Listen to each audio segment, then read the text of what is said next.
est parti du constat que sur la ville de Paris, il y a 30 000 tonnes de déchets textiles qui sont jetés à l'incinérateur tous les ans. Ces déchets, ils sont incinérés alors qu'ils pourraient être valorisés et avoir une deuxième vie. À Paris, nous sommes fixés 2 objectifs ambitieux en matière de réduction et de valorisation des déchets. Moins 100 000 tonnes de déchets par an à Paris d'ici à 2030 et un taux de valorisation de 60%. Les textiles, c'est presque 5% de nos déchets. Donc c'est vraiment quelque chose qui ensuite a des conséquences environnementales si jamais ils ne sont pas bien triés. Or, c'est très facile de le faire. Il y a notamment dans le cadre de cette opération avec Refashion de collecte des textiles dans 85 écoles parisiennes.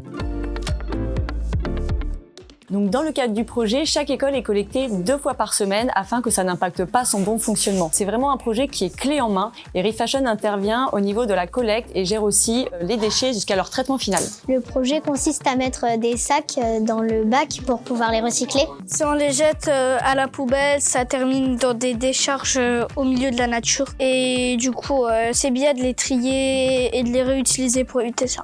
Je suis contente et je pense que mes amis sont contentes aussi que ce projet soit mis dans notre école. Les enfants de notre école sont très sensibles et aujourd'hui, les enfants de bienfaisance sont super contents de participer à cette opération. La preuve, les bacs sont remplis tous les jours. Nous avons beaucoup de parents qui nous donnent des sacs pour cette opération. Alors, je trouve que le projet est super. Dans l'école des enfants, c'est l'idéal. Déposer nos sacs, c'est d'une simplicité super et c'est une très bonne initiative. J'ai déjà déposé 2 sacs. Moi, je suis une bonne élève. Un ce matin et un ce soir. Une fois collectés, les textiles et chaussures usagées sont envoyés sur un centre de tri. Sur ce centre de tri, ils sont triés en différentes catégories. Les textiles qui sont en bon état vont être envoyés en réutilisation et vendus dans des boutiques notamment de seconde main. Ça représente 60% environ du gisement.